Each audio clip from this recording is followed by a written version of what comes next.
staff there. የአብይ አህመድ አገዛዝ የሉካን ቡድን አባላት እዚህ አሜሪካ በመምጣት ከአሜሪካ ባለስልጣናት ጋር ስምምነት ማድረጋቸው ተመልክቷል። ስምምነቱ በተለያዩ ጉዳዮች ላይ ያተኮረ ሲሆን ይህንን የሉካን ቡድን በመምራት የውጭ ጉዳይ ሚኒስትር ዶክተር ጌዲዮን ጢሞቴዎስ እንደዚሁም የአብይ አህመድ የኢኮኖሚ አማካሪ አቶ ግርማ ብሩ፣ የብሔራዊ መረጃና ደህንነት ኃላፊ አምባሳደር ሬድዋን ሁሴን እዚህ ዋሽንግተን ዲሲ ከሌሎች ባለስልጣናት ጋር መምጣታቸውን የታወቀው የአብይ አህመድ አገዛዝ ከገባበት አጠቃላይ አጣብቂኝ አንጻር መነጋገሪያ ሆኖ ነው ያለፉትን 2 ቀናት የቆየው። በጉዳይ ላይ የኢትዮ አሜሪካን የህዝብ ጉዳዮች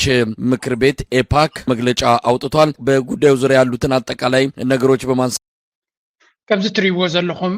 እንዳ ብልጽግና ኣብ አሜሪካ ዝገበርዎ ዝርርብ እንታይ ከም ዝኾነ ንጹር እኳ እንተደይኮነ ሓደ ዓብይ ዘረባ ግን ድራማ ግን ፈጢሮም ኣለው። ሕጂ እዚ ድራማ እዚ ብርግጽ ምስ አሜሪካ እገዳ ተላዒልሎም ኣሎ። ምስ አሜሪካ ድማ ጽቡቕ ዝኾነ ንመጀመርያ ግዜም ፊት ንፊት ትራኸቡ ደለው። እዚ ሚኒስተር ካብ ዝመጽእ እውን እንተዋሃደ ምስ ናይ አሜሪካ ምምሕዳር ከምዚ ዓይነት ርክብ ንነዊሕ እዋን ኣይረኣና ነርና። ስለዚ ኣብዚ ጉዳይ እዚ እንዳ ብልጽግና ብዙሕ ትንተናታት እዮም ዝህቡ ዘለው። ምስ አሜሪካ ኣብ ጽቡቕ ምርድዳ በፂሖም ኣለው። ዳርጋ ምናልባት እቶም ንኤርትራ ክዝንጥሉ ዝውዕሉ ዝነበሩ መልሓሶም ቀይሮም ኣለው። ሕጂ ክልተ ዓይነት ዘረባ ክንርኢ ኢና። በቲ ሓደ ወገን እቲ ሃገራዊ ቴሌቪዥን ዝኽተሎ ዘሎ ናራቲቭ ወይ እውን ትረኻ ክንርኢ ኢና። በቲ ካልእ ድማ እቶም ፕሮፓጋንዲስትስ ናይቲ ብልጽግና ዝጥቀምሉ ዘለዉ ቋንቋ ክንርኢ ኢና። ሳልሳይ ድማ እቶም ተቃዋምቲ ናይ ብልጽግና ወይ እውን ኣብ ኢትዮጵያ ለውጡ ዝደልዩ ዘለዉ ሓይልታት ዝጥቀምሉ ዘለዉ ንኩሉ እና ኣተሓሓዝካያ እንድሕር ከይድካ ገለ ነገር ናይቲ ኩነታት ክትርድኦ ትኽእል። ምክንያቱ ኣሜሪካ ብግልፂ ዝተዛረበቶ ነገር ስለዘየለ ጉዳይ ናይ ኤርትራ ናብ ኢትዮጵያን ብግልፂ ዝተዛረበቶ ነገር የለን። ግን ኣብዚ ሕጂ ንሰምዖ ዘለና መጀመርያ ብዙሓት ሰባት ከም ዝብልዎ ዘለዉ እንታይ ዓይነት ዴሌጌሽን ናይ ኣቢ ናብ ኣሜሪካ ከይዱ ምስ ኣገደስቲ ፖሊሲ ሜከርስ ናይ ዶናልድ ትራምፕ ናይቲ ኮንግረስ ናይ ሰነት ከምኡ እውን ምስ ሚኒስትር ጉዳያት ወፃኢ ከም ዝተረኸቡ ዝንገር ዘሎ። ኣብዚ እንታይ ይብሉ ኣለዉ ሕጂ ዲስካሽንስ ካቨርድ ማልቲፕል ኢሹስ ኢንክሉዲንግ ኢኮኖሚክ ኮኦፐሬሽን ኤንድ ሴኪሪቲ። ስለዚ ክልተ ዓይነት ርክብ ከም ዝነበረ እቲ ርክብ ናቶም ሓደ ኣብ ቁጠባዊ ምትሕብባር ወይ እውን ሽርክነት ማለት እዩ። ካልኣይ ድማ ኣብ ፀጥታዊ ጉዳይ ሴኪሪቲ ማለት እዩ። The US House of Representatives issued a statement acknowledging the talk. ስለዚ እቲ ናይ US ኮንግረስ ማለት እዩ ነቲ ዝርርብ ዝተገበረ ኣፍልጦ ከም ዝሃበ ዝንገር ዘሎ። ካልእቲ ኣገዳሲት ነጥቢ ኣብዚ ዝጠቕስዋ እንታይ እያ? the US shift in US foreign policy ኣሜሪካ ናይ ወፃኢ ፖሊሲ ናታ ቀይራ ከም ዘላ ብፍላይ ኣብ ቀርኒ ኣፍሪቃ ድማ ይብላ ኣሎ። እንታይ ንማለቶም እዚ over the past 2 years ኣብዘን ዝሓለፋ ዶናልድ ትራምፕ ኣብ ስልጣን ካብ ዝመፅእ ናይ ኣሜሪካ ፖሊሲ ናይ ኣሜሪካ ረብሓን ናይ ኣሜሪካ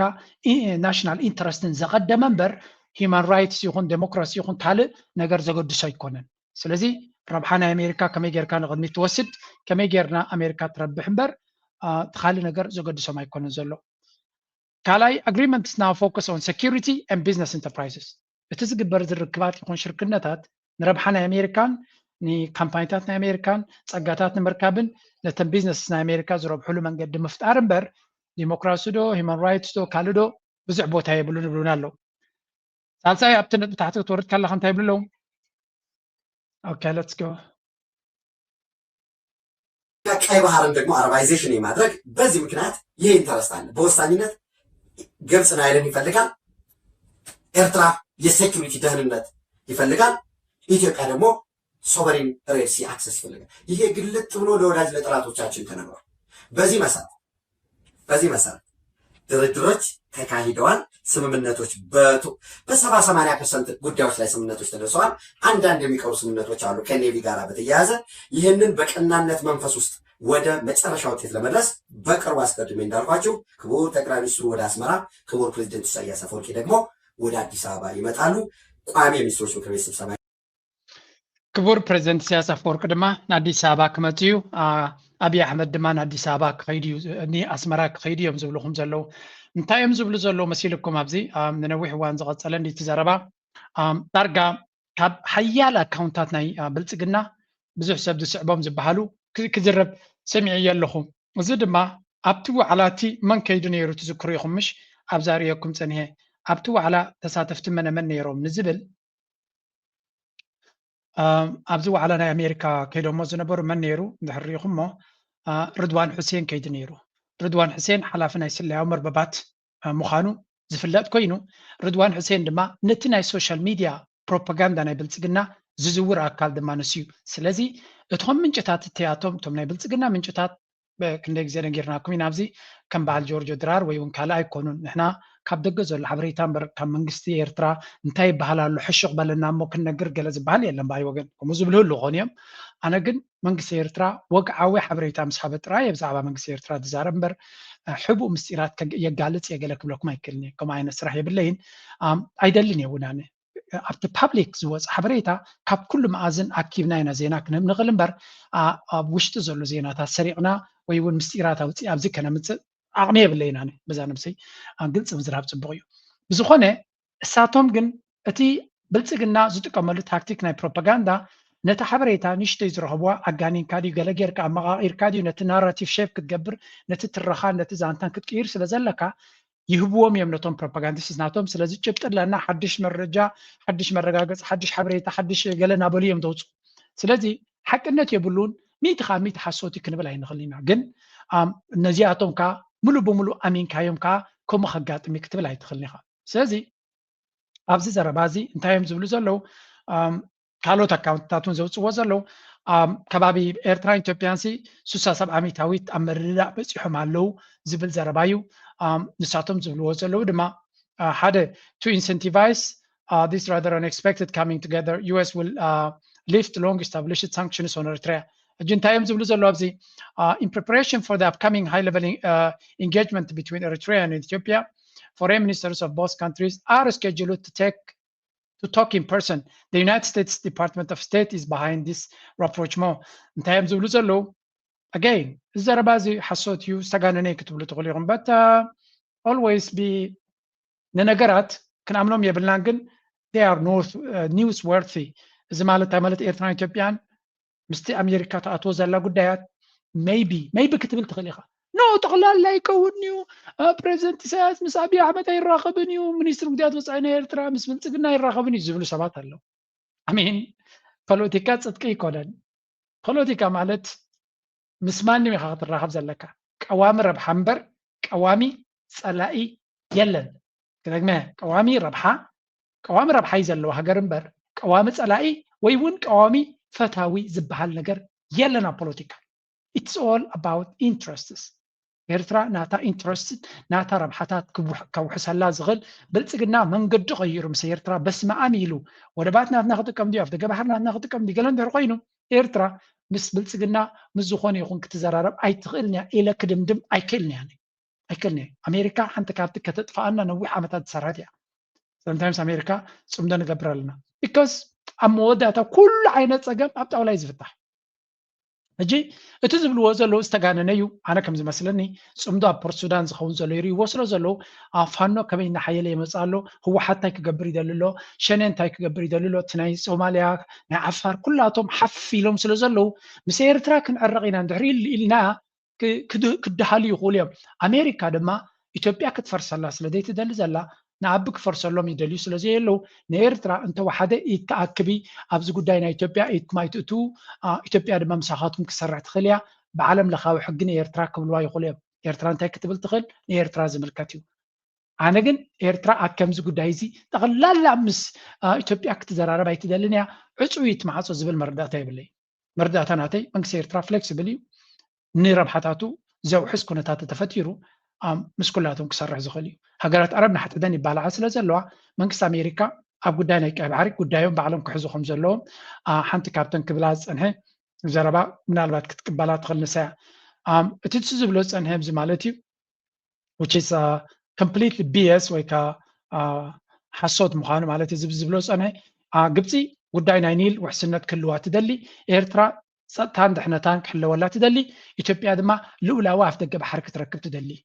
ስለዚ ንሰለስቲኦም ድማ ኣሜሪካ መፍትሒ ክትገብረሎም ትሓስብ ኣላ ሓሳዊ እዚ ሓሶት እዩ እዚ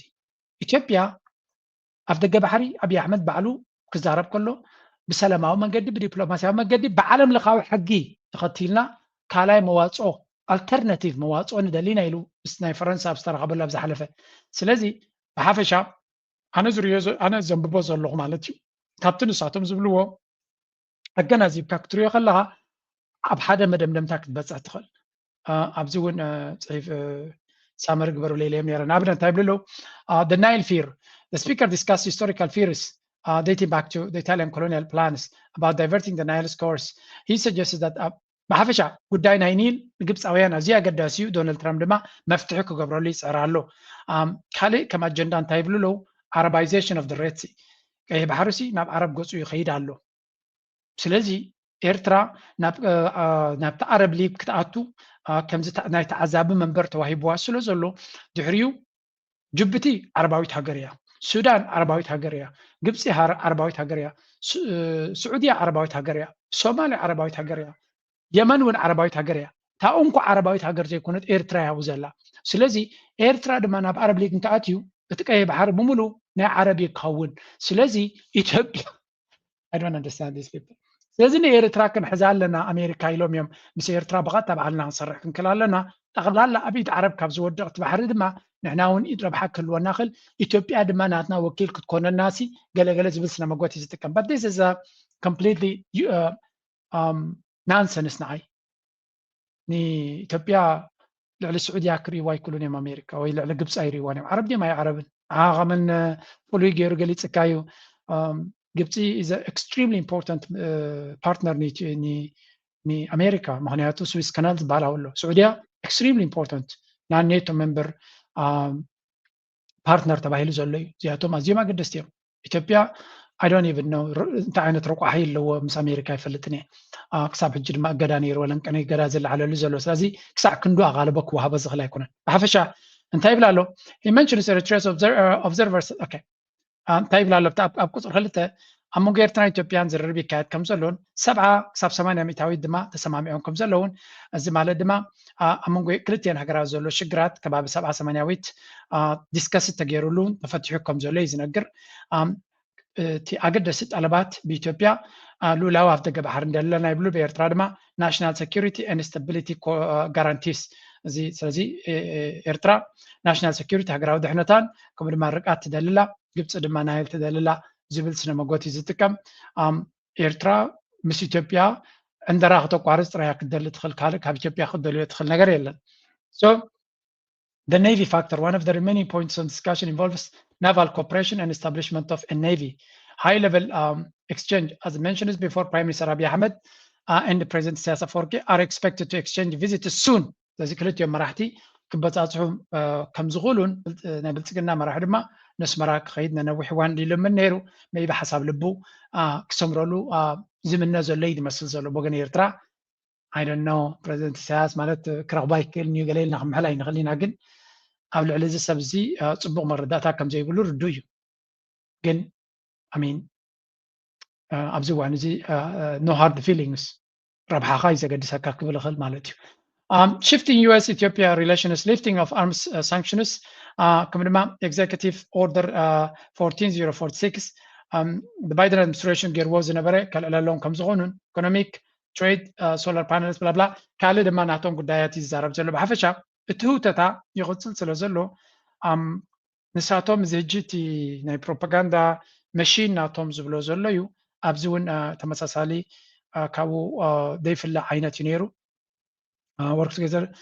Both sides will disengage from destabilizing actors. Ethiopia will have unhindered access for the port of Assab for 50 years.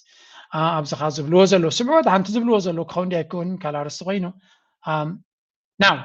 هذا حيلي كم زعينا زرباي زرمتلو قرب تليتي تردالي كازلقا ويونا يمرددا منفس لك أمو نفس بو نجر تخيز لها غير كحت حسب تغلمش هاجراو تلفزيون ناتوم زغبرو زلو دماسمو.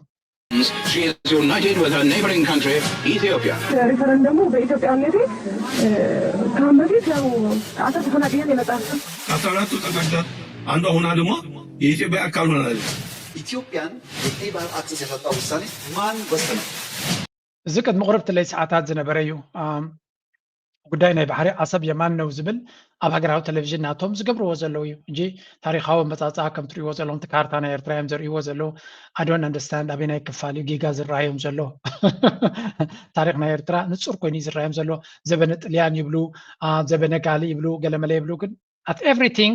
ሳብቲ ፌደሬሽን ኤርትራ ገዲዱ ኣካላ ዝገብራ ኤርትራ ንጽር ዝበለ ኣካይዳ ከም ዝነበራን ከም ትሪእዎ ዘለኹም ድማ ኣብዚ ኣምፂኦም ነቲ ናይ ብልፅግና ናይ ኣብይ ኣሕመድ ዘረባ ዓሰብ መን እዩ ንኤርትራ ናፃ ክትከውን መን ያፍቂድላ ባይቶ ከይንብል ዶ ስግንጤር ከይንብል ዶ እናበለ ዝዛረቦ ኣብቲ ሃገራዊ ቴሌቭዥን ቅድሚ ሕጂ ዝበሎ እዩ ግን ከም ብሓድሽ ቪድዮ ገይሮም የውፅዎ ስለ ዘለዉ እዩ ናይ ቀደም ኣይኮነን እንደግመልኩም ዘለና ሓድሽ ቅድሚ 1 ሰዓት 2 ሰዓት ኣቢሉ ዝወፀ እዩ ወረድ ብእንግሊሽ ከማ ተርጊሞም የውፅዎ ኣሎ ማለት ብዙሕ ዘገርም ክትብሎ ይትኽእል ኢኻ ግን ዘይገርም ድማ ኣይኮነን ተርጊሞም ብእንግሊሽ ከውፅዎ ጀሚሮም ኣለዉ ስለዚ it is very very important እቲ ኣካይዳ ናቶም ኣቃሊልካ ክረአ ዝኽእል ኣይኮነን I had seen where was there is this ሓንቲ ብእንግሊሽ ኣብቲ ሃገራዊ ቴሌቭዥን ናቶም ነቲ ኢንተርናሽናል ኦዲየንስ ይመስለኒ እዚ ብእንግሊሽ ቀይሮም ኣውፅኦም ነይሮም ኣብቲ ሃገራዊ ቴሌቭዥን ናቶም has been framed as a matter of geography, a landlocked nation seeking a gateway to global trade. But today, that narrative is evolving. This forward and forward-looking Ethiopia. ከም ትሪእዎ ዘለኹም ኣብዚ እውን እንተኾነ ነዚ ካርታታት ትሪኢኹም ሕጂ እውን it's always this ንኤርትራ ኣብ ውሽጦም ዝእቱ ካርታታት ማለት እዩ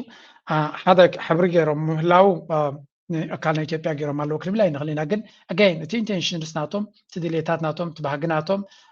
ንምግማቱ ከቢድ ኣይኮነን ተደጋጋሚ ዝጥቀምሉ ዘለዉ ፕሮፓጋንዳ ናይ ባሕሪ ብዝለዓለ ደረጃ እዩ ዝቕፅል ዘሎ ስለዚ ከመይ ኤርትራውያን ነዚ ንሕና ብኸመይ ክንሪዮ ንኽእል መንግስቲ ኤርትራ እንታይ ክርዮ ይኽእል መልሲ ሂብዎም ኣሎ ለንከነ መንግስቲ ኤርትራ ንክንደይ ኢሉ ክምልስ እቲ መንግስቲ ቁርብ የደንቅሰካ እንዴት መንግስቲ ኤርትራ እውን ግን ይምልሱ ኣለዉ እዮም ድርወዚስ ብርትዕ ዝበለ መልሲ ክልተ መዓልቲ ኣከታቲሉ ሚኒስተር ሓበሬታ ሃገር ኤርትራ ኣቶ የማነ ብርትዕ ዝበለ መልሲ ይሂብሎ ከም ትሪእዎ ዘለኹም ኣብዚ እንታይ ኢሉ ነይሩ the audacity of Potemkin parties minions and the hired apologists indeed beyond the pale ብልፅግናን ናቶም መሻርክትን ቁፁራትን ዝገብርዎ ዘለዉ ዝሕዝን እዩ እቲ ፒፒ ማለት እዩ delusional policies continue to ferment beyond any shred of doubt unnecessary tensions in the region ስለዚ ቀፃሊ እግርግርን ሽግርን ንኽፈጥር ይጓየ ከም ዘሎ እዮም ዝነግሩ ዘለዉ ድሕርቲ ምስ ሶማሊላንድ ዝገበሮ 24 ዘይሕጋውን ዘይቅቡልን ሜሞራንደም ኦፍ ኤምኦዩ ዝገበሮ ቀፂሉ ድማ ኣብ ዝተፈላለየ ኣጋጣሚታት ናይ ኤርትራ ኣብ ዝተፈላለየ ወታደራዊ ምርኢታት ብምግባር ብሓይሊ ንኤርትራ ክጎብጥ ከም ዝኽእል ዘርኣዮን ዝኸዶን ኣብ ዝተፈላለየ ድማ ንዓሰብ ብዝተፈላለየ መንገዲ ክመልስዋ ከምኡ እውን ድውላዊ ኣፍ ደገ ባሕሪ ክንረክብ ኢና እናበለ ዝገብሮ ዘሎ ጭብጢ ብዝተሰነየ ማለት ኤግዚቢትስ እናገበሩ ዝገበርዎ እዩ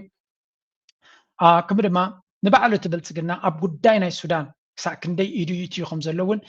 ዝዝከር ኮይኑ ንምንታይ ኣብ ጉዳይ ናይ ሱዳን ማዓስከር ገይሩ ንዳዕመ ሰሪዕ ይሕግዝ ከም ዘሎ ኩሉ ነዚ ኣብ ግምት እቲኻ ኢትዮጵያ ኣብ ቀርኒ ኣፍሪካ ሰላምን ርግኣትን ተፍርስ ዘላ ሃገር እያ ኣብ ትሕቲ ብልፅግና እቲ ድፍረት ናቶም ግን ንባዕሊ ኤርትራ ንክኸሱ ፀገም የብሎምን ስለዚ ኤርትራ ሕማቕ ትገብራላ ኤርትራ ትብድለና ኣላ ኤርትራ ከምዚ ትገብራላ እናበሉ ንሽመ ኤርትራ ንኸፀልሙ ግን ድሕር ዘይብሉ ህዝቢ እዮም ብምባል ነቲ ነጥቢ በነጥቢ እናሓዙ ስቲል ነቲ ብልፅግና ዝገብሮ ዘሎ ካልእ እውን ኣብ ዝትሪእዎ ኣለኹም ኣንፃር ኤርትራ መዓልቲ ናፅነት ስለ ዝቐረበ ይመስለኒ ሓያል ዝኾነ ተፃቦታትን ፀለመን ኣንፃር ኤርትራ ብፍላይ በቲ ገለ ክፋል ሚድያታት ናይ ብልፅግና ሓያል ዝኾነ ክሲ ይወርድ ከም ዘሎን this campaign which has been going for almost 2 decades now is an aftermath of the border conflict with Ethiopia could not have gained traction ብሓፈሻ ኤርትራ ብተደጋጋሚ ብብልፅግና ትድፈር ከም ዘላን ካልኦት ኣጀንዳታት ዘለዎም ድማ ንኤርትራ ምፅላም ይጓዩ ከም ዘለውን መንግስቲ ኤርትራ ቅሬታ ናቱ ይገልፅ ኣሎ ከም ኩሉ ግዜ ድማ እቶም ኣኽለባት ይነብሑ ገመል ድማ ጉዕዙ ይምርሽ እዩ ትነገሩ ብምባል ዓፂዋ ኣሎ ማለት እዩ ስለዚ ኤርትራ ስቂላ ኣይኮነት ንትርኢ ዘለና ነቲ ዝግበር ዘሎ ምስ ኣሜሪካ ንዘራረብ ስለ ዘለና ሸለል ክንብሎም ኣለና ዝብል ዘረባ ኣይኮነን ዘሎ እንታይ ዳ ነቲ ኩነታት seriously ሪኦም ዝኸውን መልሲ እናሃብዎ እዮም ዝኸዱ ዘለዉ ናው ናብ ቀርኒ ኣፍሪካ ድማ ካብ ክልቲአን ሃገራት ውፅኢልና ናብ ቀርኒ ኣፍሪካ ንኸይድ Reportedly massed forces in a disputed area along the Sudan-Ethiopia border, which could escalate the unfolding regional proxy conflict between the two countries and raise the risk of direct military confrontation. Sudan accused Ethiopia on May 5th of hosting RSF drones in Ethiopian territory, including a drone that targeted the Sudanese capital's airport on May 1st. Ethiopia has served as a supply. ኣብዚ ድማ ከም ትሪእዎ ዘለኹም ተደጋጋሚ ከም ዝረብ ዘሎ ጉዳይ ናይ ኢትዮጵያ ናይ ሱዳንን ኣፍሪካ ፋይል ኣብ ዝብል ኣዝዮም ገለ ትረትስ እዮም ዝብሉ ናይ ከምዚ ዓይነት ናይ ኩናትን ወረ ኩናትን መስናዕቲ ዘካይዱ ቲንክ ታንክ እዮም ኣብ መንጎ ኢትዮጵያን ሱዳንን ዝኸይድ ዘሎ ነውፂ ናብ ኩናት ገፁ ክኸይድ ከም ዝኽእልን ልዑል ቆላሕታ ክረክብ ዘለዎን እዩ ዝብል ዘረባ ኣሎ እዚ ማለት ድማ እቲ ጉዳይ ኣቃሊልካን ኣናሃይስካን ክረአ ዝግብኦ ዘይኮነ ናይ ብሓቂ ምክትታል ዘድልዮ ከም ዝኾነ እዩ ዝገልጽ ዘሎ ስለዚ ከምዚ ኣብ ትሪእዎ ዘለኹም ብተደጋጋሚ ኣብ መንጎ ክልቲአን ሃገራት በቲ ብናይ ድሮን መጥቃዕቲ ዶ ኣብ ኤርፖርት ናይ ሱዳን ዘጋጠመ ናይ ድሮን መጥቃዕቲ ተኸቲሉ እቲ ኣብ መንጎ ክልቲአን ዘሎ ሃገራት ኩነታት ናረሰነ ይኸይድ ከም ዘሎን ዳዕመ ሰሪዕ ድማ ብግድዩ ምስቲ ናይ በዚ ብሉ ናይል መጥቃዕቲ ዝገብሮ ዘሎ ይቕፅል ከም ዘሎን ለንቀነ ድማ ነዚ ዝብልዎ ዘለዎ ዘረባ ምናልባት ንእሽተይ ነዳዲ ተወሲኹሉ ንኽትብለሉ ትኽእል ድማ ናይ ሱዳን ድሮን ናይ ሰራዊት ሱዳን ድሮን ኣብ መሬት ናይ ኢትዮጵያ መጥቃዕቲ ከም ዘካየደት ይገልጹ ኣለዉ እንታይ ዝብል ዘሎ ሱዳኒስ ድሮን ስትራይክስ in Ethiopia's Kurmuk town kills civilians, injures aid workers and spill over from Sudan war. ስለዚ ኣብዚ ድማ እንታይ ንሰማ ኣለና ኣብዚ ብሉ ናይል ዝበሃል ዘሎ ነውፂ ድሮናት ናይ ሱዳን ናይ መንግስቲ ሱዳን ናይ ሰራዊት ሱዳን ማለት እዩ ኣብ መሬት ኢትዮጵያ መጥቃዕቲ ከም ዝፈፀማን ሲቪል ህዝቢ ከም ዝተቐተለን ናይ ረድኤት ሰራሕተኛታት ከም ዝተቐትሉን ከም ዝቆሰሉን ከምኡ ድማ እቲ ኩነታት መሊሱ ናብ ካልእ ረስኒ ደይቡ ከም ዘሎ እዩ ዝንገር ዘሎ ስለዚ residents said the attack targeted civilians in an area where people had gathered at a local coffee shop and trading spot ስለዚ ኣብ ሲቪላዊ ቦታ መጥቃዕቲ ስለ ዘጋጠመ ሰባት ኣብ ተኣኪቦምሉ እንዳ ቦንዲዩ እንዳ ዕዳጋ ዝነበሩ ሰባት ከም ዝተዓዘቡ ከም ዘጋጠመ እዮም ዝነግሩ ዘለዉ Sudan has struck civilians with drones. ስለዚ ሱዳን ንሲቪላውያን ብድሮናት ሃሪማ እዮም ዝብሉ ዘሎ one resident told at this standard. At least 13 or more lives have been lost. ሰብ 13 ሰባት ተቐቲሎም ከም ዘለዉ እዩ ዝንገር ዘሎ ከም ዝብልዎ ዘሎ ሓቅነቱ ንግዜ ክንገድፎ ንኽእል ግን እንታይ ዘርእየካ ሂወት ናይ ሰብ ኣብ ኢትዮጵያ ብፍላይ ኣብ ኢትዮጵያ ናብ ሱዳን ናብ ዝዋን እዚ ሂወት ናይ ሰብሲ በቃ ኣዝዩ ሓሲሩ ዘሎ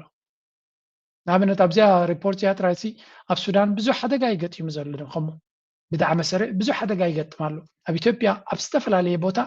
ብዙሕ ሓደጋ ኣብ ክልል ኣምሓራ ዝግበር ዘሎ ኩናት ክንደይ ሲቪል ዝጉዳእ ዘሎ ኣብ ኦሮሚያ ዝግበር ዘሎ ኣብ ካልእ ቦታታት ዝግበር ዘሎ ስለዚ እዚ ዞባዚ ናይ ብሓቂ ኣብ ኣዝዩ ሓደገኛ ደረጃ በፂሑ ዘሎ እዩ ኣሜሪካ ህፁፅ ዝኾነ ምትእትታው ክትገብር ድማ ኣማራፂ ዘለዋ እውን ኣይኮነን ከባቢ ፀጥታን ድሕነትን ናይቲ ከባቢ ዘገድሳቱ ኮይኑ بهتص سجمتن كتوسد يزجبر زلو الجزيرة نقول ناي السودان هذا حدش مدب جيرم نيرو and the paramilitary rapid support forces are still locked in battle, but there are clear divisions between who controls what. And the Sudanese army has taken control of the northern, eastern and central regions, including capital Khartoum, that was recaptured from the RSF last year. It also holds a few other cities and the Red Sea ports, including most of the oil refineries and pipelines. Now, the RSF, on the other hand, has consolidated its control of the Darfur region, holding all 5 regional هجي انتهينا نريد لنا أبزي. This is a very very interesting story. كم تري وزن لهم مبزحت جزء كارتات كجبر خلوا تكوينات كبيت كم زلون كبيت كم زلون ترى كونس أما أغلى نيت كارتا ونتريهم أننا كم زي باللون بزي خطري درجاتي دعم سرسي زعبي كفال حيزو خمسة لو جيرم يوم زوج سوا. Look at this. كارتا خطري خلها مجمريا نتي سراوي السودان من السودان تقصصير وزن لو ريك نمتين سوالو. نتكال تعريف زلوا دعم سريع تقصاصير ولا كبحال مالك بزيد ما يخاط فلتهم كسح كندي تويستد كم زخونة ميدياتات أوكي نقتل إزي نبعلو أتحساس بعرسي كنبل نخلينا جن تي أبزع بوتات كينات كات كم زلون دعم سريع زيادة بوتات تقصاصير خم زلون زر ملكت لنا سلازي if this is true then نزل اللي زر زلوا سبنتايزبل دعم سريع زيادة نتحقر كوكا صار نسيو نزك سلتات زي سلزر يوزلو دما أمنتايز بالمدام نمتاي بس حلو دعم سريع نتحقر كتقل لازلو مهنياتو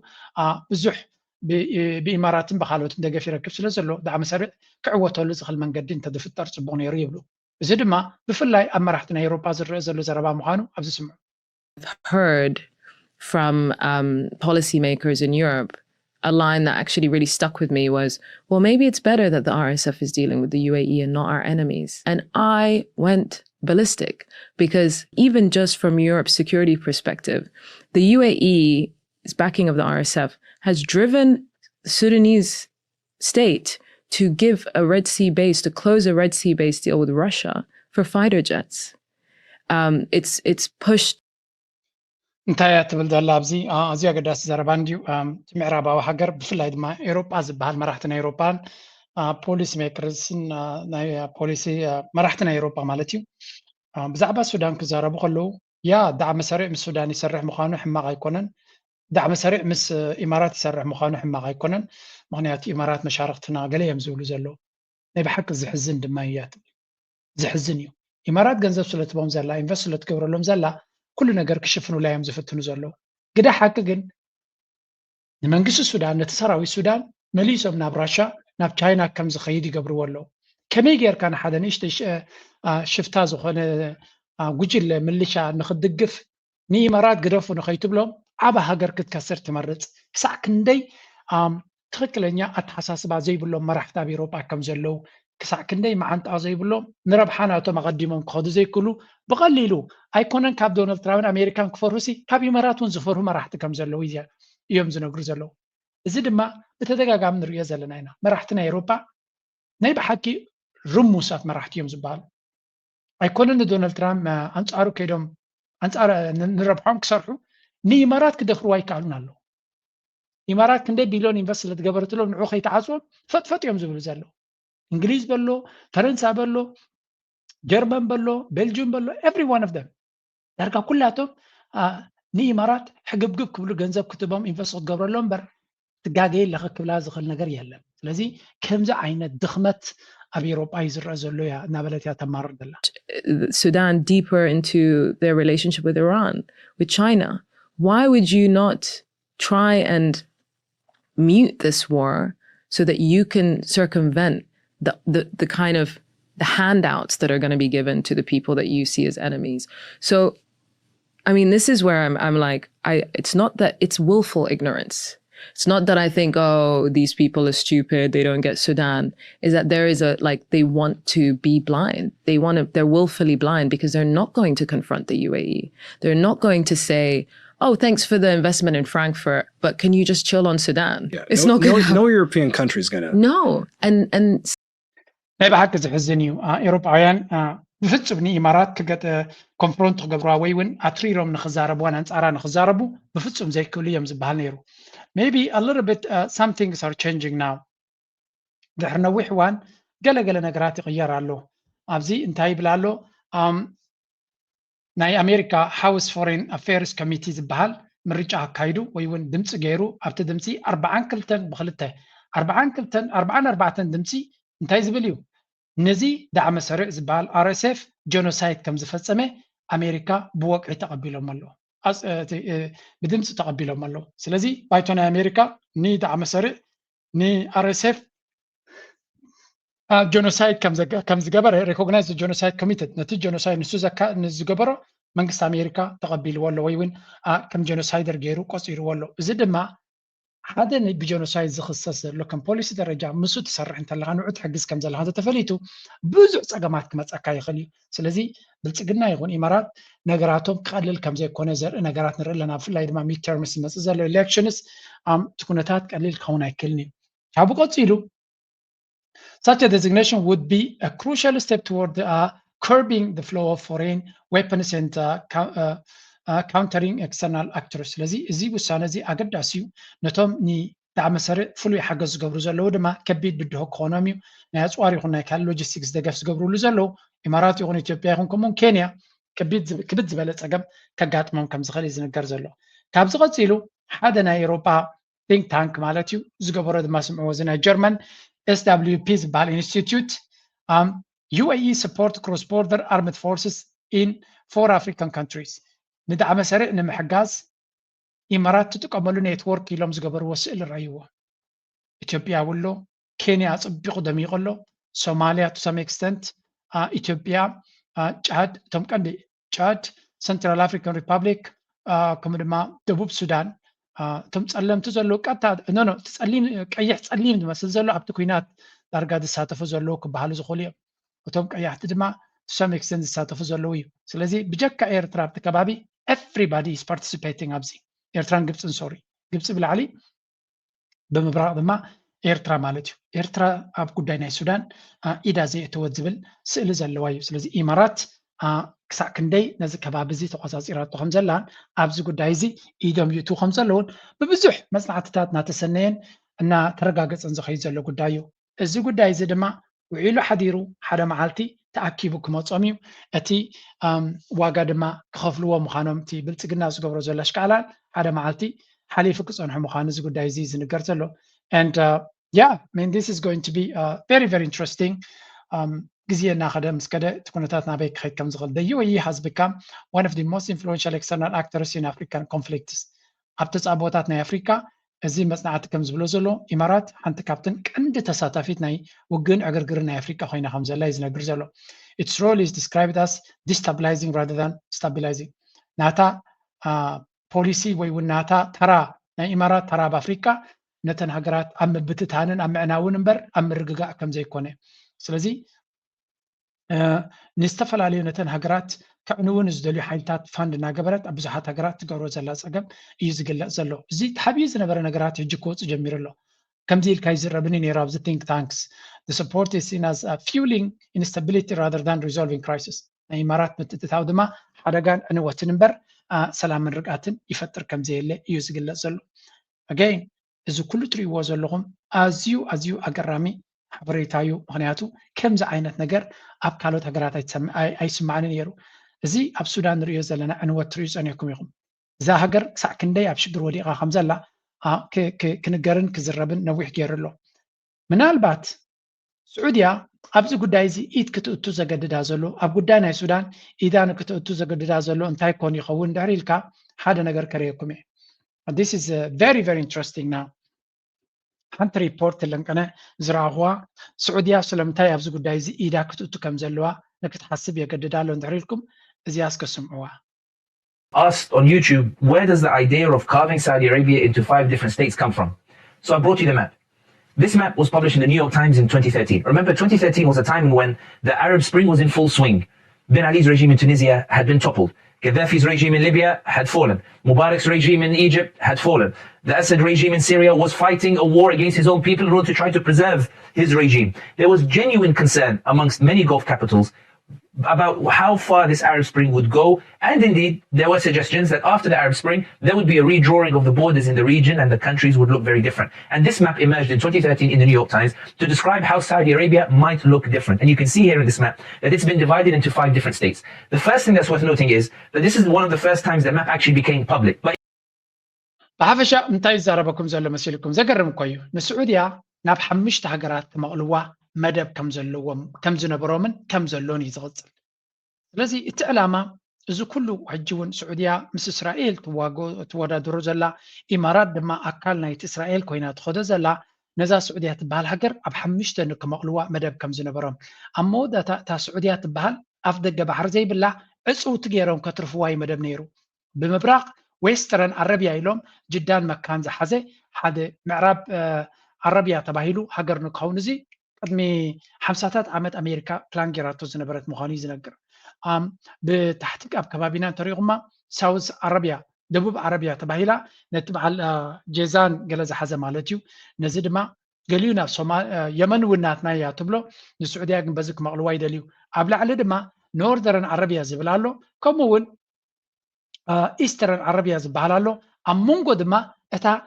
ሳውዲ ዓረብያ ትበሃል ኣብ መንጎ ኣብቲ ገባሕሪ ዘይብላ ንሽተይ ኣብቲ ምድረ በዳ ንርያድ ጥራይ ሒዛ ሓፂሮም ኣብኡ ከትርፍዋ እዮም ዝደልዩ ነይሮም እዩ ዝብል ዘሎ እዚ ኣብ ካልእ ሃገራት ንሪኦ ዘለና ኢቭን ንስዑድያ እውን ክመፃ ቀሪቡ ዝነበረ ፈተና እዩ እቲ ጉዳይ ሕጂ እንታይ እናበለ ዝገልፅ ብየመን ኣብዚ ቅድሚ ኣብ መወዳእታ ናይ 2025 ኣብ መንጎ ስዑድያን ኢማራትን ግጥም ኣጋጢሙ ከም ዝነበረ ምክንያቱ እቶም ሳውዘርን ካውንስል ዝበሃሉ ኤስቲሲ ዝበሃሉ ናብ ኢማራት ናብ ስዑድያ ገፆም ክፅጉዑ ምስ ጀመሩ نتي نداد زلو بوتاتنا يمن تقوصاصيروم نتي هيدرباد بحال بوتا ستيت تقوصاصيروم ناف سعوديا كلوبو مزجمر يوتي سعوديا قتنس جميرو بمبرقنا تاتا ايسترن سعودي عربيا زبلوا زلو ابو تقتلت من الشعب زخونو ايراناو مس ايران زتعاحزو بزح غزي النوص قبرو زدلي حيلتات كم زلو يذكر እዚ ምዕራብ ዝብልዎ ዘሎ ባእታቶም ዝበሃል ጀዳ መካ ዘለዎ ድማ እዚ ከዓ ካብ ስዑድያ ፍልይ ዝበለ እዮም ዝብልዎ እቲ ደቡብ ድማ ምስ የመን ኣተሓሒዞም ሕውቲ ከማን ናብ ገፁ ክኸይድ ይኽእል እዮም ዝብሉ ስለዚ ነቲ ሃገር ኣብ ክንደይ ከመቕልዋ ከም ዝደልዩ ዘለውን መሓመድ ቢን ሰልማን ዝገብሮ ዘሎ ቃልሲ ንነፍሱ ጥራይ ንኻልኦት ንመድሓን ጥራይ ዘይኮነ እቲ ፈተና ንዑ ንባዕሉ ገጢሞ ዝነበረ ሽግር ምዃኑን ኣብ ታሪክ ድማ ቅድሚ ሕጂ እውን ኣጋጢሞም ዝነበረ ምዃኑ እዩ ዝነግር ስለዚ it's just እዚ ጉዳይ እዚ ታ ስቶሪ ታ ካርታ ክረኽባሞ ናብኡ ክረአኩም ስለ ዘለኹ ናይ ብሓቂ ዘገርም ኩነታት ከም ዘሎ ኢና ምርዳእ የድሊ ኣይኮነን ንኤርትራ ንምንቃል ዓሰብ ንበይኑ ሃገር ክኸውን ኣለዎ ዶ ገለ ዶ ክብሉ ከለዉ ክሰምዑ ከለኹም እዚ ኢቭን ኣብ በዓል ስዑድያ ፍሎትድ ዝኸውን ዘለዎ እዩ ናብ በዓል ስዑድያ እውን ኤክስፐሪመንት ዝገብርዎ ዘለዉ ስነ ሓሳብን ዘረባን ኢኹም ትሰምዑ ዘለኹም ስለዚ ኢማራት ዝብልዎ ሃገር ምስ እስራኤል ኮይኑ ክንምንታይ ኣብ ሕማቕ ነገር ምግባር ወፊሩን ተዋፊሩ ከም ዘሎን ንክትግንዘቡ ኢለ ዘምፅኦ ዘለኹ ሱዳን ሓደ ኣብነት ናይቲ ንሪኦ ዘለና ፀገም ጥራይ እዩ ኣብ ሱዳን ጥራይ ዘሎ ከይመስለና ኣብ ሱዳን ጥራይ ዘጋጥም ዘሎ ከይመስል ኣብ ኢትዮጵያ ንምንታይ ንኢትዮጵያ ክመቕልዋ ዘይደልዩ እንድሕር ኢልኩም ድማ ብዙሕ ግዜ መልሲ ይብና ኢና ኢትዮጵያ ዝበሃል ባዕሉ እቲ ኣብ መርሕነት ዘሎ ኣብዪ ኣሕመድ ነቲ መርሕነት ዘሎ ኣብዪ ኣሕመድ ሒዞም ስለ ዘሎ ኢትዮጵያ ከይትምቀለሎም እዮም ዝደልዩ ምክንያቱ ነቲ ሃገር ብምልኣ ሒዞማ ስለ ዘለው እቲ ነቲ ሃገር ዝመርሕ ዘሎ መጋበርያ ገይሮሞ ስለ ዘለው ንኣብነት ኣብ ኤርትራ ዘሎ መራሒ ዓሰብ ሒዞም ከለዉ ብገንዘብ ክግዛእ ዝኽእል እንድሕር ኮይኑ ብዙሕ ነገር ክገብሩ ምስ ኤርትራ ይደልዩ ነይሮም እዮም ኮራፕት ገይሮም ነቲ ፕሬዚደንት ከም ድሌት ከም ዝነብር ገንዘብ ከም ዘለዎን ዝያዳ ናብኦም ተፀጊዑ መጋበርያ ናቶም ክኸውን እሞ ምቾት ክነብር ንሱን ስድሩን ንሳቶም ድማ ንዓሰብን ነቲ ካልእን ቀስ ብቐስ ካብ ኤርትራ ኣደንዚዞም ክሰርቅዎ ይትመደብ ነይሩ ኤርትራ ካብቶም ቀንዲ ተገድሶም ሃገር እያ ካብ መጠን ንላዕሊ ተገድሶም ሃገር ኤርትራ ሓንቲ ምክንያቱ ንሳቶም ኩሉ ግዜ ጂኦፖለቲካል ፕሌየር ክኾኑ እዮም ዝደልዩ ናይ ጂኦፖለቲካ ዓብ ተፃወቲ ክኾኑ እዮም ዝደልዩ ኤርትራ ድማ ነቲ ክገብርዎ ዝደልዩ ፀወታ ቀዳመይትን መሰረታዊት ኣገዳሲትን እያ ቅድሚ ዝኩሉ ገይም ከይተጀመረ ኣብ ጅቡቲ እዮም ነይሮም ክትፈልጡ ወደብ ናይ ጅቡቲ ኦፕሬተር ናቱ ዱባይ ፖርትስ ነይሩ ዲፒ ዝበሃል ነይሩ ስለዚ እቲ ሕማቕ ተግባራት ናይ ምስሕፋሕ ሕልሚ መጀመርያ ኣብ ጅቡቲ እዮም ጀሚሮም ዕመር ገለ ነቲ ጉዳይ ምስ ረኸበ ቀይሕ ካርዲ ሂብዎ ካብቲ ዓዲ ሰይዎም ቀጥታ ድማ ናብ ዓሰብ መፅኦም ናብ ኤርትራ ምስ ኤርትራ ሕግብግብ ክብሉ ጀሚሮም ኣብ ኤርትራ ከምዚ ክንገብርና ይብሉ ብዙሕ ግዜ ኣይገብሩን እዮም ተንበርካኽነት ጥራዮም ክፈጥሩ ዝደልዩ እምበር ኣይገብሩን እዮም ይማራት ወይ ክገዝኡካ ከለዎም ስለዚ ኣብ ኤርትራ ከለዉ እንታይ ገይሮም ንኢትዮጵያ ኢንጂነር ገይሮም ነዚ ኣቢ ካብ መጀመሪኡ ክመፅእ ከሎ ኣብ ኢዶም ሒዞም እዮም ኣምፅኦም ስለዚ ብኢትዮጵያን ኤርትራን ገይሮም ነቲ ከባቢ ክቋፀርዎ ይመደቦም ነይሩ ፕሬዚደንት ኢሳያስ ግን ኣብ ኢዶም ክኣቱ ይከኣለን ስለዚ ስዑድያ ንባዕላ ክስክን ንምንታይ ፈተና ከም ዘለዋን ምስ ኤርትራ ክትተሓባበር ከላ ካብ ዜሮ ተበጊሱ ዝግበር ዘሎ ምትሕባር ከም ዘይኮነ ታሪካዊ መሰረት ዘለዎን ስዑድያ ንባዕሉ ብዙሕ ስግኣትን ፍርህን ከም ዘለዎን ኢማራት ድማ ሕማቕ ኣብ ምግባር ክንምንታይ ሓይሊ ከም ዘለዎ ጥራይ ክገልፀልኩም ደልየ ዘለኹ ንዓይ ተገሪመ ኣብዛ ጉዳይ እዚኣ ግን ምግራምካ ዘወዳእካ ግን ኣዝዩ ብዙሕ ነገር ኢኻ ንርኢ ዘለና ስለዚ this is going to be very very interesting ብፍላይ ኣብ መወዳእታ ኣብዚ ጉዳይ ናይ ሱዳን ክንሪኦ ከለና እቲ ዝግበር ዘሎ ጉዳይ ኣብ ዝለንቀነ ናብ ቀይሕ ባሕሪ ናብ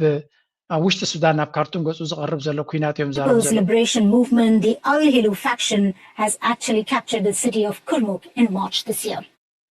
ለንቀነ እውን ኣብዚ እንተሪኢኹም እቲ ሰራዊት ናይ ሱዳን እቲ ናይ ኣልሕሉ ዝብልዎ እቲ ሓደ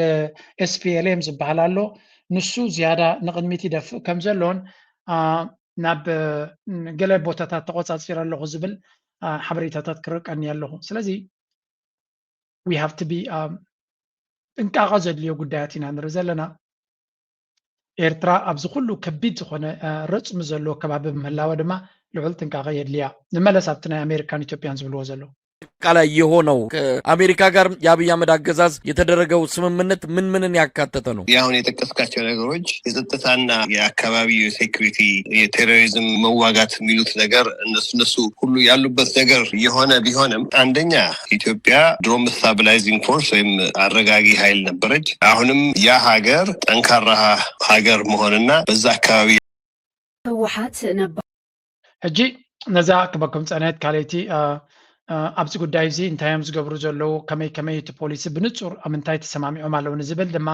ኣብዚ እንታይሉ ጸብጻብ ሂብሎ ነቲ ውሉኽ ኢትዮጵያ ብኣሜሪካ ከይዱ ዝገብሮ እዮም ዝዛረቡ ዘለው እንታይም ዝብሉ ዘለው agreements focus Ethiopia and the US are discussing security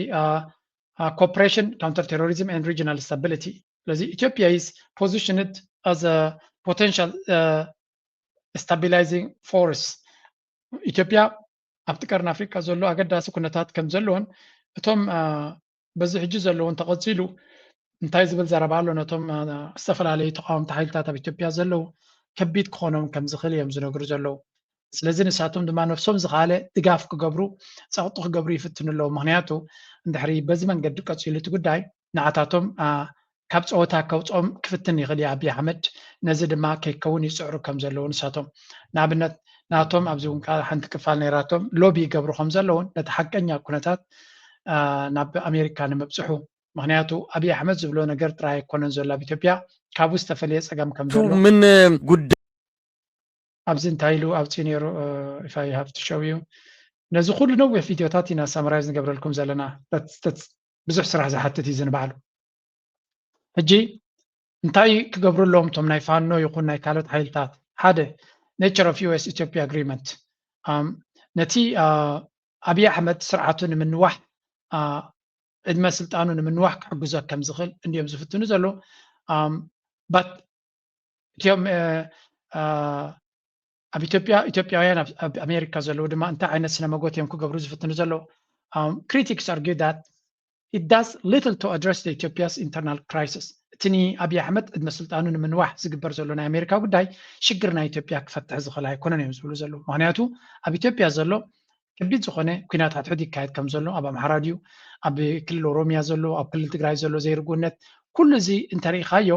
ኣብይ ኣሕመድ ኣብ ስልጣን ክሳብ ዘሎ ክፍታሕ ዝኽእል ከም ዘይኮነ እዮም ነቲ መንግስቲ ኢትዮጵያ መንግስቲ ኣሜሪካ ክነግርዎ ዝደልዩ ዘለዉ ብዙሕ ዓይነት ፀገማት ከም ዘሎ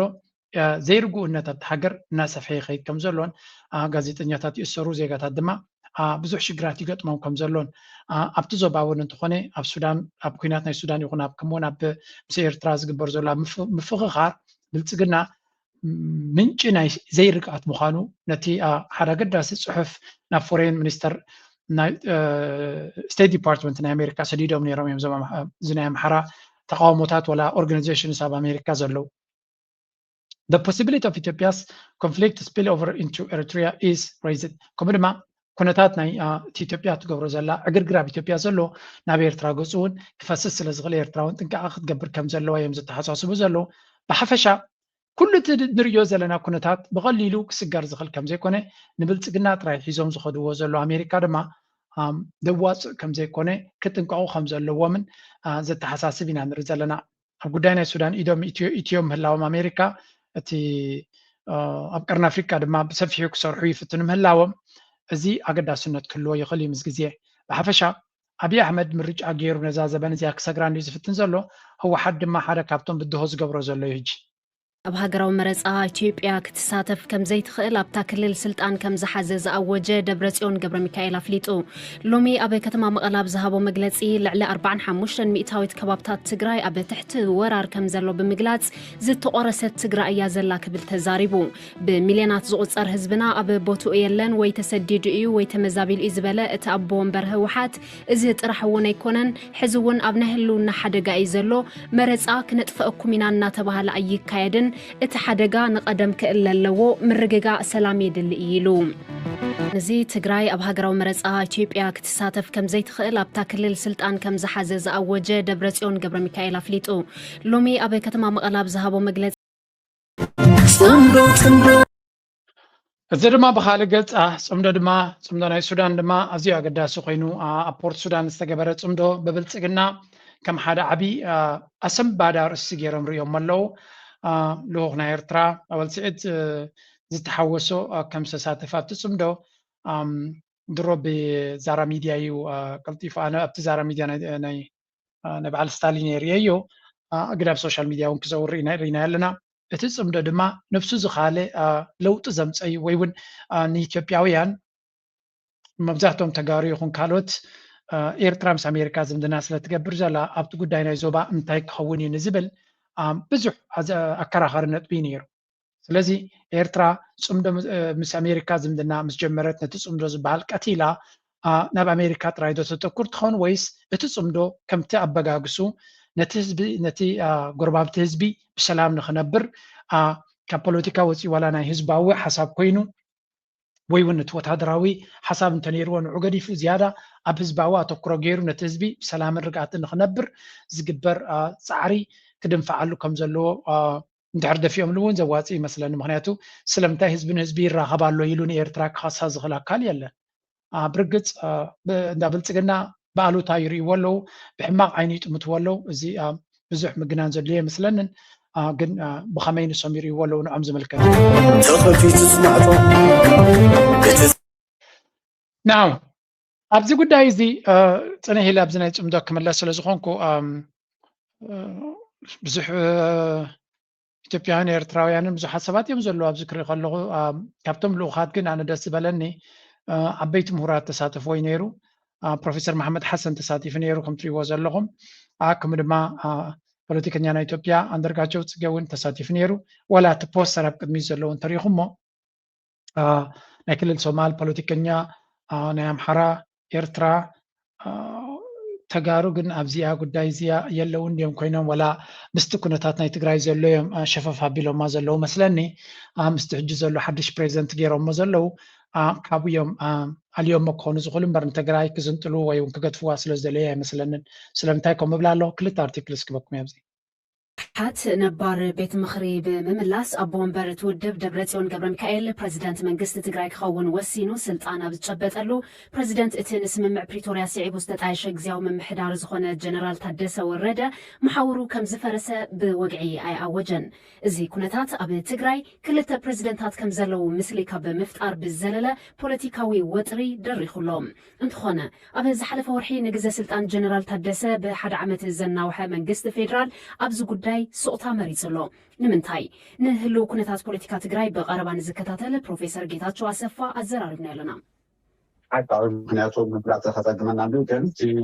زلوا مربعها مخرجنا شرع من استاذوان وضعوا متعمد استاديو أو متعمد كادما سومنا سلز فرسوا عم تقرأي كوسر زرلي جبنا برنسبل كومتي كنا مستحيل متعمد الصباح لو سنبسط في طبعا سكن الرأس بعيني على من محضرة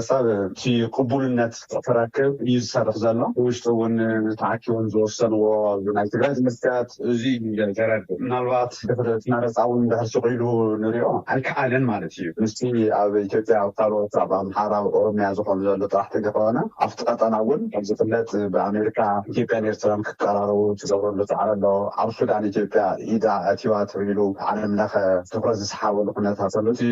زأمن مثلاً ناي معالتات نسمونات جزء بزلوا كنا نتأثر بتسعر ريوليو أنا زرب منكست فيدرال جزء سلطان بريزيدنت هذا ورده የጽምዶ ዓላማ ተከታዮች ተርጓሚዎች ሰሪዎች እንዲሆኑ ለማድረግ በማሰብ ነው። ከዛ በፊት ግን ማያቅ ኢትዮጵያ ዘንድ الشعب السوداني وكرامة الشعب السوداني كم تريوا زلهم بمحرنيان بعربيان كلتي بروفيسور محمد حسن عربون سلد زارب نتكونتات عم ترجمن بعبيو نتكرنا أفريقيا صبوا مرداتها زلوا دكتور محمد حسن أبزي أبا بركتو أزيا قداس منبر نايت صمدو كون زغليو كم بعد البروفيسور محمد حسن أبتسم دن غميت كموت مخالم دما I'm pretty sure إيرترا زيادة نتي إيرترا تدليو أجندة كاب إيرترا نلعلي كده في أولا زخوليوم نا إيرترا قداي كل جزء كم أمباسادر كوينون إيرترا أب كم زعينت زيادة إيرترا تدليو رب حتى نسون نكرنا أفريقيا نسيت سبق بحالا يسر زخونة أبونا قداسيو بحفشة نيرترا أبوز قدايات زين نمشن كارا بزو عندهم زقبرو زلو. Political development is unfolding in northern Ethiopia. And this time, the pressure is not coming from open battlefield clashes. It is emerging from inside the institutions of power themselves. In the regional capital of Mekelle, rival centers of authority are now openly competing for control, creating what analysts describe as a ብሓፈሻ ኣብ እንታይ እዮም ዝብሉ ዘለዉ እንዳብልፅግና ኣብ መቐለ ነቲ ታደሰ ወረደ ካብ ስልጣኑ ኣልዮም ጅሆ ኣብ ዕፅዋ ሒዞሞን ናይ ገዛ እሱር ገይሮሞ ከም ዘለውን ደብረፅዮን ስልጣን ተቐቢሉ ህወሓት ድማ ነቲ ስልጣን ካብ ሕጊ ወፃኢ እናተቆፃፀረ ይኸይድ ኣሎ ብኡ መንፅር ድማ ሻዕብያ እውን ምስ ህወሓት ርክብ ይገብር ኣሎ ኣብ ጉዳይ ናይ ትግራይ ድማ ኢዱ ይእትሎ ዝብል ኩሉ ግዜ ሻዕብያ ምባል ኣብ ርእሶም ዝሰፈረ ነገር ስለ ዝኾነ ከም ትሪእዎ ዘለኹም ተደጋጋሚ ናይ ኤርትራ ንምኽሳስ ናይ ብልፅግና ሚድያ ዝያዳ መልሓሱን ሓይሉን ኣብኡ ስለ ዝኾነ ናይ ኤርትራ ብፍሉይ ክኸስስ ኢና ንርኢ ዘለና ኤርትራ ብቐሊሉ ምዚ ሕጂ ተኣትዎ ዘላ መድረኽ ክፅይቁላ ብዙሕ እንዮም ዝፍትኑ ዘለዉ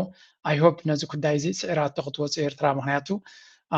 ነቲ ጉዳይ ናይ ኤርትራ ንምብልሻው ዘይግበርን ዘይበሃልን የለን ኩልና ከም ንፈልጦ ኣብዚ እስከ ንእሽተይ ንስማዕ እዮም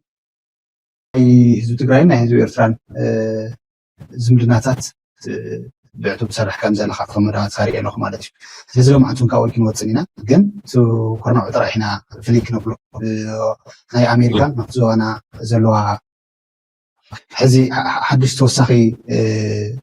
ትኩረት ትገብር ዘላ ይመስል ኣቀዲማ እውን ኣብ ዞባ እዚ ትኩረት ጌራ እናሰርሐት መፀት ዝፍለጥ እዩ ሓድሽተይ ክኸውን ይኽእል ግን ሓደሽቲ ምዕባለታት ኣለዉ ብፍላይ ከዓ ምስ ኤርትራ እውን ክትፈጥሮ ትሰርሕ ከም ዘላ ዝንገረሉ ወይ ዝሕበር ዘሎ ርክብ ናይ ገለታት ምልዓል ምስ ኢትዮጵያ እውን ዝፀንሐ ስፍፁም ዝኾነ ናይ ፀጥታ ርክብ ከም ዝነበራ ዝፍለጥ እዩ እዚኣቶም ጠቕለል ኣቢልና ክንርኢና እሞ ከመይ ትሪኦ ኣለካ እቲ ናይ ኣሜሪካ ኣብ ቀርኒ ኣፍሪካ ትኩረት ጌራ ዝሰርሕሉ ዘላ ጉዳይ ከም መበገሲ ኢና ክንገብሮ እወ ኣነ እውን ኣብቲ እውን ስለ ዝመፁ ኣብ ሰላም ምስራሕ ክልቲኡ ህዝብታት ቅርራብ ስለ ንሰርሕ ኣብኡ ስለ ንሪኦም ንሪፖርተር ዳንኤል እውን ኣይተሓልፈንን እያ ክብለካ ይኽእል ብል ይከታተል መብራብራት ኣብ ዝመፀ ኣለዋ ዝኾነ ሰብ ይከታተል ማለት ኣብቲ ዘለዓልካዮ ሕቶ ኣሜሪካ ሕጂ ተብተብ ኣሎ ነስመራ ጉያ ኣዲስ ኣበባ ጉያ ኣሎ ኣነ ብክልተ መልክዕ ዝሪኦ እቲ ሓደ እዚ ሕጂ ተኸሲቱ ዘሎ ኣብ በዓል ኢራን ተኸሲቱ ዘሎ ጉዳይ ናብኡ ተላቢዑ ናብ ቀይሕ ባሕሪ ከይመፅእ ምስ ኣብቲ ከባቢ ዘለዎ ሃገራት ኩነታት ኣመቻቺእካ ተዓራሪኻ ምፅናሕ ዝብል ኣካይዳ ዝሓዙ መስሉ ምክንያቱ ኣብ በዓል ሄርሙዝ ካብ ቁፅሮም ወፃኢ ስለ ዝኸደ እቲ ኩነታት ካብዚ እውን እንድሕር ኣብ ቁፅር ወፃኢ እንድሕር ከይዱ ኣብኡ ክኽሰት ዝኽእል ነገር ቀሊል ኣይክኸውንን እዩ መዓልቲ 70-80 ዝኾነ ዓበይቲ መራኸብ ዝሓልፎ 10 ሚእታዊት ናይ ግሎባል ትሬድ ፅልዋ ዘለዎ እዩ እቲ ናይ ቀይሕ ባሕሪ እሱ ከዓ ካብኡ ከዓ ከባቢ 1,200 ዝኣክል ኤርትራውያን ትውንኖ ስለዚ ኣብ ሃናፂ መንገዲ ካብ ተፍተፋኒንካ ምፅናሕ ኣብ ሃናፂ መንገዲ ኢንጌጅ ጌርና ንኤርትራ ከሲብና ኣብቲ ሓለዋ ኣብቲ ዝመፅእ ዝኽእል ሓደጋ ምክልኻል ዝብል እስትራቴጂ ዝተኸተሉ መስሉ ስለዚ እዚ ኣብቲ ኣብ ኤርትራን ቢሮሞ ዝነበሩ ብዝተፈላለዩ መንገዲ ብዚ ናይ ትግራይ ኩናት ስታፍ ድዩ ገለ ተባሂሉ ተኸሲቱ ዝነበረ ነዚ ናይ ማዕቐብ ናይ ኢኮኖሚ ብዙሕ ሓስያ ፈጢርላ ዝነበረ ንኤርትራ እሱ ከፋኽስዎ እዮም ወሲኖም እሱ ካብ ብዙሕ ዋዕዋዕ ይብል ኣሎ ከመይ ጌርካ ምስ ኤርትራ ከመይ ጌርካ እዚ ኢሰብኣውነት ብዙሕ መንገዲ ዝኸደ መንግስቲ ከመይ ጌርካ ተመሓሽሎም ኢሎም ብዙሓት በዓልቲ ወርናጅ ዲሃትሎም በዓልቲ ካሜሮን ወድሰን ዝበሃሉ ብዙሓት ዓበይቲ ሰባት ኣብዚ ዞባ ዘመሓድርዎ ዝነበሩ ኣብቲ ዲፕ ስቴት ድዩ ዋላ ኣብቲ ብቃልዕ ዝሰርሑ ዝነበሩ ኦፊሻልስ ኮይኖም ብዙሕ ጫውጫው ፈጢሩሎ በዓል ፎሪን መጋዚን ይፅሕፉ ኣለዉ እቶም ተተሰማዕና ኢሎም ግን ሕጂ ናይ ጭንቅዋንሶች እውን ኣውፅእ ኣሎ ተመሳሳሊ ዝተፈላለዩ ክስታት ወፃእ ኣሎ ሕጂ ተቃውሞ እውን ኣሎ ግን ኤግዛክትሊ ሶ ከም ትሪእዎ ዘለኹም ጉዳይ ናይ ኤርትራን ናይ ኣሜሪካን ሰላም ናይ ብሓቂ እዩ ነውፅእ ዝፈጥር ዘሎ ኣሜሪካን ኤክስ ሙቭ ናታ እንታይ ኮን ክኸውን ይኽእል ይኸውን ነቲ ዝብሉና ዘለዉ ዶ ይኸውን ወይስ ኤርትራ ንሕና እኳ ከም ንደልዮ እቲ ካብዛ ኢትዮጵያ ዝበሃል ቁሩብ ዕረፍትን ተረኸብና ፅቡቕ እንዲ ኣነ ከም እንድየ ዝደሊ ቁሩብ ትለይ እቲ ኢትዮጵያ ዝበሃል ጉዳዩ ባዕሉ ክሕዘልና ንሕና ድማ ኣብ ጉዳይና ጥራይ ከነተኩር እንተንኽእል ደስ ምበለኒ ግን እቲ ሰላም ክመፅእ ዝኽእል ድማ ጊቭ ኤንድ ቴክ ዝበሃል እንካን ሓባን ስለ ዘለዎ ኣነ እቲ መብዛሕትኡ ኤርትራዊ ሕጂ ስቃድ ዝስምዖ ነዚ ናይ ትግራይ ድዩ ነዚ ናይ ኣምሓራ ድዩ ነዚ ናይ ሱዳን ድዩ ንኩሉ ሸናኺሮም ምስ ኤርትራ ተሓሒዞም ኣብ ካልእ ፀገማት ከየላግቡና ምክንያቱ እቲ ዞባ ኩሉ ግዜ ሓደጋ ስለ ዘለዎ እቲ ሓደጋ ድማ ንኤርትራ ክትንክፋ ዝኽእል ስለ ዝኾነ ኤርትራ ፈትያ ከይፈተወት ኣብ ገሊኡ መርገፂ ክትወስድ ኣብ ገሊኡ ድማ ስጉምቲ ንክትወስድ ስለትግደድ እቲ ግዴታ እቲ ድማ ካልእ ፀገም ነቶም ካልኦት ገዲፍካ ንኤርትራ ጥራይ ናይ ምቕፃእ ባህሪ ስለ ዘሎ እዚ ኩነታት እዚ እውን ቀሊል ክኸውን ኣይኮነ ናይ ሱዳን ንሪኦ ፀኒና ናይ ኢትዮጵያ ንሪኦ ኣለና ስለዚ እዚ ክልቲኡ ነገራት እዚ ዳይናሚክስ እዚ ወላ እውን ኤርትራ ምስ ኣሜሪካ ዝምድና ትገብር እንተላ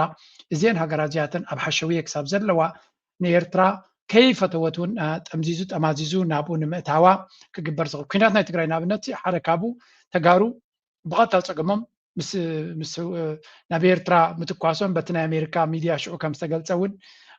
ነቲ ኩናት ዓለም ለኻዊ ብምግባር ኢንተርናሽናላይዝ ንክትገብሮ ተዘየለ ኣብ መንጎ ፋኖን ብልፅግናን ዝግበር ዘሎ ኩናት ብዓለም ደረጃ ሪፖርት የብሉ ናይ ህወሓትን ናይ ብልፅግናን ኩናት ድማ ከምኡ ምኾነ ነይሩ ኤርትራ እንተደይ ትረም ነይራ ስለዚ ናይ ኤርትራ ብምህራም ኢንተርናሽናል ኩናት ክትገብሮ ትኽእል ሽዑ ኩናት ኣብ መንጎ ሃገራት ስለ ዝበሃል ኣቓልቦ ይስዕብ እገዳታት የምፅእ ማለት እዩ ስለዚ ሕጂ እውን እንተኾነ ንኤርትራ ደፊኦም ደፋፊኦም ኣብ ከምኡ ከይትዋ ብዙሓት ኤርትራውያን ስጋኣትና ካብ ድመፅእ ዘሎ ብሓፈሻ ግን ተስፋ ንገብር ኤርትራ ነዚ ጉዳይ እዚ ብውሕልነት ሓሊፋ እንተኾነ እቶም ዞባ በዚ ፅምዶ ዝገብርዎ ዘለዉ ነቲ ዞባ ናብ ሰላምን ርግኣትን ክወስድዎ ሰላምን ርግኣትን ድማ እቲ ናይ ሓዋሩ መፍትሒ ክኸውን ዝኽእል እንተዘየለ ድማ ኤርትራ ካብዚ ነገር እዚ ብውሕሉል መንገዲ ክትእለ ነዚ ሕጂ ተፈጢሩላ ዘሎ እቲ ገዳም ዝተላዕለ ብቐጥታ ንምዕባለን ግስጋስን ጥራይ ክትጥቀመሉ ግዜ ከይወስደት ድማ ናብኡ ገፅዓ እቲ መንግስቲ እውን ከምኡ እዩ ዝደሊ ዘሎ ከም ንሪኦ ዘለና ዋላ እቲ ገዳ እናሃለዎ ከሎ እውን ናብ ምዕባለ ገፁ ክጥምት እዩ ዝደሊ ነይሩ ስለዚ ኣይሆፕ መንግስቲ ኤርትራ ነዛ ንእሽተይ ዕድል ተፈጢራ ዘላ ናይ 2 ዓመት ግዜ ክህልወና ክሊ ዶናልድ ትራምፕ ክሳብ ዘሎ ኣብዚኣ ብዙሕ ለውጢ ገይሮም ብዙሕ ነገር ክገብርሉ ዝኽእሉ መንገዲ ክፈጥሩ ትምኒትናን ሓሳብናን ባህግናን እዩ ከማይ እንድሕሪ ኮይንኩም ርእቶኩም ግለፁ ሓሳባትኩም ግለፁ ናይ ሎሚ ኣርስቲ ኣብዚ ክንውድእ ክንፍትና ፕሊስ ላይክ ግበሩ ሸር ግበሩ ርእቶኩምን ሓሳብኩም ግደፉ እናበልኩም እዚኣ ክገልፀኩም እየ